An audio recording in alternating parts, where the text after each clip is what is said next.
Welcome back to Down the Track. It's day one of the third test match between India and England, and what a turnaround, what a comeback from England. Absolutely dominated India. India 78 all out after winning the toss and batting first, and England are now 120 for no loss at stumps. Fantastic opening partnership between Hasib Hamid and Rory Burns, but it was Jimmy Anderson at the start, and the rest of the bowlers chipped in. Brilliant bowling from Overton, from Curran, and from uh, what's his name? Robinson. Yeah, they were all I was fantastic. like, who? Yeah, and Robinson. But I have with me my co-host Don. How are you feeling? Thoughts on the game? Right from the toss, nothing went our way. It would have been a good toss to lose, considering the movement that was there initially in the day, right? It felt like, I mean, of course, I credit to England to bowl very, very well, but some of the Indian batting was poor, Yeah, absolutely poor. I mean, after a thumping win in the second at Lords, to come in over here at Leeds and perform the way they did, it's just unacceptable. Uh, every single batsman is to blame. The punt shot, it just comes into mind. The way punt got out, the way everyone. I'm not going to single out anybody, but every single batsman should take some responsibility and really look at themselves in the mirror. And you can talk as much as you want. This Indian side has an incredible amount of talent. There is no doubt about that. And every now and again, you'll see the beautiful innings, the beautiful series against Australia, the lovely win against England in the last Test match. But the problem that is happening right now, the problem that happened today, is the problem with Indian cricket. Too many times there are these 36 all out, 78 all out. Hmm. It's just unacceptable. There is enough talent in this team to be able to win on talent alone, but there needs to be some kind of uh, um, I don't know how else to say it, but some kind of someone needs to take some initiative to try and fix these unrealistic issues with Indian cricket. I mean, I always keep saying it. I keep saying it almost like a broken record now. If you want to be a dominant side like the Aussies in the early 2000s or the Windies in the 70s, this is not acceptable. If you remember any Australian side that got out like this, they would have lost a few games, no doubt about that. When they went to India, Harbhajan Singh spun a web around them and stuff like that. But that's not like they'd never had a 78 all out kind of a situation. It is unacceptable. Yeah, and honestly, I felt that the conditions early on, 1 hour in England, it will always benefit the bowlers, right? I felt that the last Test match at Lords, the conditions were better to bowl. To be very honest with you, it was overcast and England bowled well, but the way Rohit Sharma and Rahul applied themselves was fantastic. Okay, you cannot rely on your openers every single game, but that's where your middle order has to come in, and they have not been consistent for over a year now. I think even in the World Test Championship, even in Australia, like you had like the lower order coming in, Shardul Thakur, Rishabh Pant, all these guys chipping in with runs. The middle order, apart from a Rahane 100, I don't really remember them really contributing with a big innings. And a lot of blame has to go there. And I just felt, like you said, they didn't apply themselves. You can say that it's a good toss to lose, but I felt that if you get past that first session by losing one wicket or not losing a wicket, you score 200, 250 today. Absolutely, you saw that with England as well. I mean, the way the England batsmen batted, I think it's beautiful, and they were also under the pump. And don't get me wrong, there was a lot of discussion about the openers not being able to Hmm. string in good partnerships and stuff like that.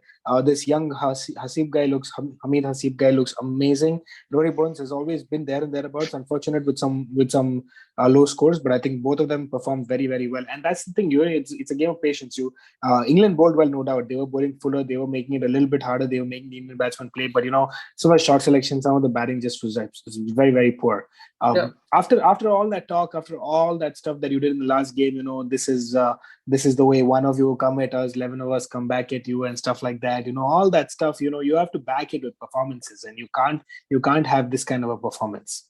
Yeah, and no, I agree with that 100%. You can't be getting out like that. And like I said, I think it wasn't that bad as the pitch. I think England bowled superbly. Jimmy Anderson, if you notice, like just the shots were bad, but the build up to every single wicket was fantastic. They were like, line Absolutely. length was impeccable. So you have to give credit to England there, but it was still not 70 all out kind of bowling. Like, you could get to 250, 300 on this pitch. And if they didn't lose a wicket, 350 plus was also on the card. So I just think it was poor batting from India side of things, and that automatically affects their bowling. You saw their bowling; they weren't bowling consistently. They weren't bowling the fuller off stump line. At least I think initially in the first 2 3 days, you need to be in that channel, off stump, outside off stump. You go straight a bit on the pads or you pull it a bit wide, you're going to get punished. So they just weren't consistent with the ball, and that's because they didn't have runs on the board. It automatically affects your bowling. Absolutely, absolutely. I don't think I can blame the bowlers too much. I would expect a Yeah, little bit more because from them for sure. I mean, of course, you wanted a Yeah. better thing, but you saw at Lords when you have something to fight for, when you have a few runs on the board, it completely changes the body language of the bowlers. Over here, they were flat from ball one.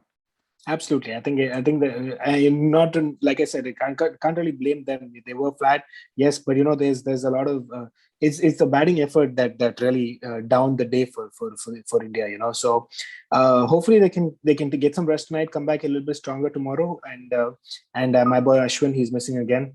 I feel so bad. I think I don't know. I feel like It's going to be a long test match for India for sure because of the way they got out. It's going to be a long test match. Your thoughts on Virat Kohli? He's reached now 50 innings without scoring 100. It's been 50 innings now, and yeah, he's just not looking in touch. Again, playing outside or off stump, he could have left the delivery like the last game. He's just not in form. He's not in nick. yeah, I mean, up until very recently, I was like, it's just a phase, Yeah, it's going to pass. I don't want to start believing that it's getting a little bit more than just a phase. it is. I It is. still, It has yeah, become. It it, has it is. become. It's unfortunately, like you're saying. I mean, some of the numbers that are coming out, he hasn't been scoring the runs consistently That enough. I 40 he mean, got in the last game, prime Virat Kohli would get 150 in that on that pitch. I agree. I think we were. I don't know if it's safe to say that we were lucky enough to see a prime Virat Kohli for the long period of time that we saw, and maybe we started having an unreal amount of expectations from him. But that's the kind of batsman that he has set himself up to be. He set himself up to be such a talented batsman. I always compare Virat Kohli to a Cristiano Ronaldo. Extreme hard work, and so you don't expect such a barren run from Cristiano Ronaldo. Because that extreme hard work and stuff like that, it eventually produces results. And I'm a little disappointed with the way Virat has been looking at his batting. I knew there was always questions about his captaincy and stuff like that, but I felt like the way he matured himself and the way he accepted criticism on the captaincy side of things, I appreciated that. I think he's still not accepting that criticism on his batting side of things, and he has just, and that's why I come back to my broken record again. You need a good coach to sit him down and tell him that he's doing certain things wrong. Ravi Shastri, he is a great man manager. Ravi Shastri is the biggest. If I want to get pumped on one day, I need to talk to Ravi Shastri because he will pump you up. He will make things right, but he is not looking at the technicalities of things, and that's the biggest problem right now. Yeah. No one is talking to Virat Kohli and talking to him about his technical ability or the flaw that maybe he is jabbing outside the off or whatever. Maybe he has some. Maybe it doesn't have to be Ravi Shastri. Does not be any coach in the Indian cricket team. It has to be whoever coached him in his early days. And in Dinesh Karthik's interview, I saw him. I spoke to him about. He spoke about one of his coaches that he still talks to. Maybe that guy needs to talk to him and tell him, he needs to stop jabbing outside the off stump. It's just he. He's still a great batsman. I'm still thinking. I'm still keeping him one of the top batsmen I've ever witnessed playing. Absolute dream to watch when he's on song. But I haven't seen that on song for a while, and I really Hmm. hope that I can see that quickly.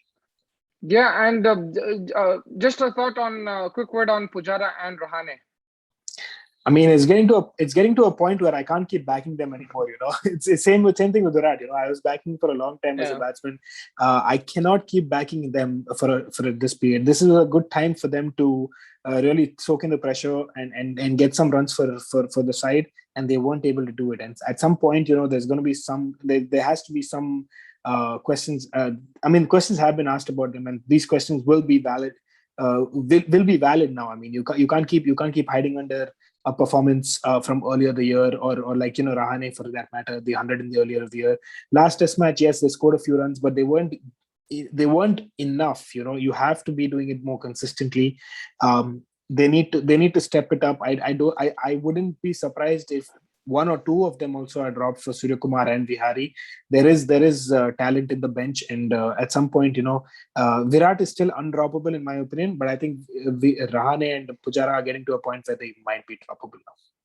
I mean, you say undroppable, but if you look at his form, it's probably even worse than them two. So it's just maybe his Again, personality and like his and his captaincy history and his history of scoring those of scoring runs. Yeah. unsurmountable amount of runs. Yeah, the only thing So for me is that, like, I've seen a poor series of Virat Kohli in England. This is 2014 all over again. It's just that, the build up to this, the last 1 year has been poor for him. So that's the concerning part. Normally, one or two series we've seen him be poor, but a whole year is very rare. So I think that's something that is concerning.